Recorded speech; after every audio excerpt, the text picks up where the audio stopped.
Chaos at an auction, the world's greatest assassin emerges. Welcome back to our channel, where we give you fun-packed recaps and intros about the best and underrated anime series. Before we move on, don't forget to hit the subscribe button to get timely updates about the new anime. The story begins with a girl crying whilst the maid is fixing her makeup backstage at a fantasy-esque restaurant.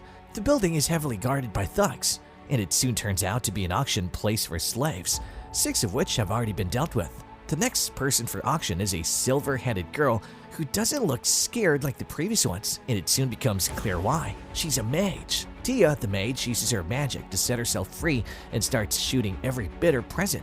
Meanwhile, 2 thugs are taken out in short order by a spear wielded by a maid named Tart, who's an ally of the silver-headed girl. A magic-wielding soldier tries to kill Dia, but she's saved by Tart, who then provides additional cover for Dia, who in turn conjures a spell that explodes inside the establishment. A countess, who's apparently the owner of the place, flees the area, which is revealed to have been planned by attacking Duo, as 2 of their allies are sitting in a dark place quite far away, and the Countess is shot by a man named Luke as she tries to escape. As the man shoots, there's an abrupt flashback about his previous life. It's revealed that the man was the world's greatest assassin in another life, and his last mission was with an amateur in training. In the flashback, he can be seen focusing on completing the task at hand, while his partner wants to assassinate all of the bad guys. He ignores her, asking her to do as she's told because of her inexperience. She defies order and starts arguing with him. He pulls out a gun and points it at her, telling her that this is the gun that it took without her noticing. After getting the gun back, she points it at the calm-looking assassin. He opens his hand, throwing the bullets from her gun, making her flabbergasted. After completing the mission successfully, a fake passport and identity are given to him. He gets on the plane booked for him. However, the plane he's on is sabotaged. In his final moments, he realizes that his contracting company wants him dead, and even his skills as a greatest assassin cannot save him. When the assassin dies, he's awakened by a goddess who wants to reincarnate him in a world of swords and magic because she needs his skill set to prevent the destruction of that particular world at the hands of the hero, a figure of great importance. It is fated that the hero will destroy the world 18 years after his birth, so he has to be eliminated at the age of 16 years old. The goddess tells Luke that his world's information, which is quite advanced, will remain in his memory so he can utilize it as he wants. He accepts her request and selects skills that are favorable for him, whilst the goddess briefs him about the world and magic. The main character is reincarnated as Luke Tuatha Dé, son of the lovely noblewoman Ezri Tuatha Dé, his mother, and Cian Tuatha Dé, a baron who's the current head of house and his father. The family is a renowned medical family in the country, but it's revealed to be a secret family of assassins who only take orders from the royal family and ensure order and obedience among the nobles. Luke Tuatha Dé, committed to his promise to the goddess, doesn't slack at all, and at the age of 7, he's shown to be already taken care of himself. He keeps practicing the assassination skills that he acquired from his previous life. Pleased with Luke's progress, his father, after looking at his physical condition, determines that he's ready to have an eye modification surgery, which is a tradition performed when the heir, which is Luke in this case, reaches a specific age. Eye modification is a special surgery that enhances eyesight and allows the person to see mana and acquire night vision as well. During Luke's recovery, he's taken care of by his mother, and afterward, he's assigned a teacher. The episode ends with her first interaction with Luke dressed as a girl. The episode starts as Luke meets his teacher while dressed as a girl, which is a family tradition. The teacher thinks of Luke as a child, but after realizing that he exhibits an unusually high level of magic, she introduces herself as Dia Vicone, his teacher for the next 2 weeks. Dia gives Luke a far stone to measure his mana levels, but is left astonished when the first one starts to crack due to the extraordinary amount of mana possessed by Luke. Dia, who's shocked, asks Luke to throw the first one as far as possible. As soon as it's thrown in the air, it explodes, causing a huge amount of destruction. Luke's parents both rush outside, visibly startled by the destruction. Worried that Luke might get scolded, Dia takes the blame on herself. Luke's parents, however, are delighted to know that Luke was the one who caused the explosion. The following day, they check for Luke's magic attributes and surprisingly find all 4 attributes of magic: fire, water, earth, and wind. The next day, they start mana training, and Dia finds Luke to be a fast learner. Luke not only learns how to synthesize metals, but he also uses his previous world's information to create weapons.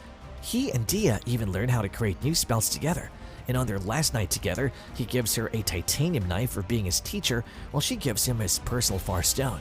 As Dia departs, Luke's father decides that it's time for Luke to assassinate someone for the first time while explaining the methods of the House of Tuatha. His victim is a woman guilty of multiple crimes who tries to plead innocence. But Luke, knowing that the woman is lying, kills her painlessly. After getting eye modification, Luke uses his man of vision to attempt to find someone who can be both his personal servant and his assistant during the assassination. But this seems like an impossibility, as magic is very rare. So finding a slave who has magic would be quite difficult. Perplexed, he goes hunting one morning, where he finds a young girl surrounded by a pack of wolves.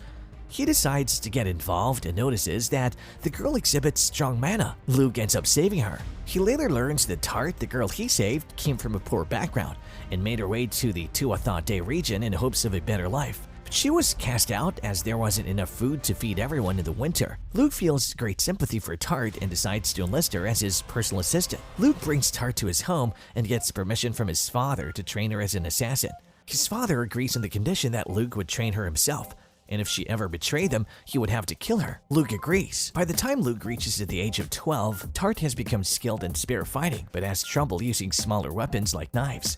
He tries to train her, but is unsuccessful, which is worrisome because a spear would not be a good weapon for an assassin. To solve this problem, Luke creates a special, retractable spear that Tart can hide beneath her clothes. With a good weapon finally at her disposal, Luke believes Tart has become a valuable asset in his mission to kill the hero. The episode opens and it's shown that Luke has produced a large collection of fart stones thanks to the spouse Tuatha. In the next scene, Luke reports to his father, revealing that all this time he has been observing Tart and can say with full confidence that she's not a spy from a rival region. Even so, he admits it's a coincidence that Tart, a person with incredibly high magic potential, just so happens to wander into Tuatha territory. Luke's father brushes it off and tells him that it's high time for Luke to face him in combat to prove that he's ready to perform assassinations and be acknowledged. Luke agrees and decides to face his father in the battle to prove his worthiness. Despite Luke's youth and experience from his previous life, Cian proves to be a formidable opponent, and Luke only just manages to beat him by risking his own life. After that, Luke joins Cian in performing assassinations, and Cian tells him that to facilitate his work, Luke has to assume a fake identity as a member of the Balor trading family. Cian then holds a party to celebrate Luke's ascension as heir to the House of Tuatha. At the party, Rona, a member of a branch family, disagrees with the decision and challenges Luke to a duel, but he's easily defeated. Regardless of that, Luke gifts him with a special sword so that Rona can continue his training as a knight. The next morning, Luke and Tart depart from the Tuatha region and begin their journey to Miltu. Luke and Tart begin their lives in the Balor region, while a new character, Maha, and her friends are shown working hard to make a living in the merchant town of Miltu. Incredibly, Maha is a magic user as well. One day, Maha and company get captured by a group of bandits, and Maha tries to save her friends but is unsuccessful. They're taken to an orphanage, which turns out to be a front for a prostitution ring. There, all the girls except Maha are forced into prostitution jobs under the heel of the local noble, which deeply traumatizes them and even causes one of them, Noin, to scar her own face with a sickle if it means not having to work as a prostitute. 2 years pass, and Luke eventually finds Maha under the alias of Ilig Balor. Luke buys her, but the director of the orphanage wants to spend the night with her. Whilst on the dreaded journey, Maha jumps out of the moving carriage, but Luke arrives in the nick of time and saves Maha with Tart's help. He's able to expose the noble's crimes and gets him arrested. As the prostitution ring is shut down, Noin finds that her scars have been removed, and Maha finds a new home with Luke. And that's all for today.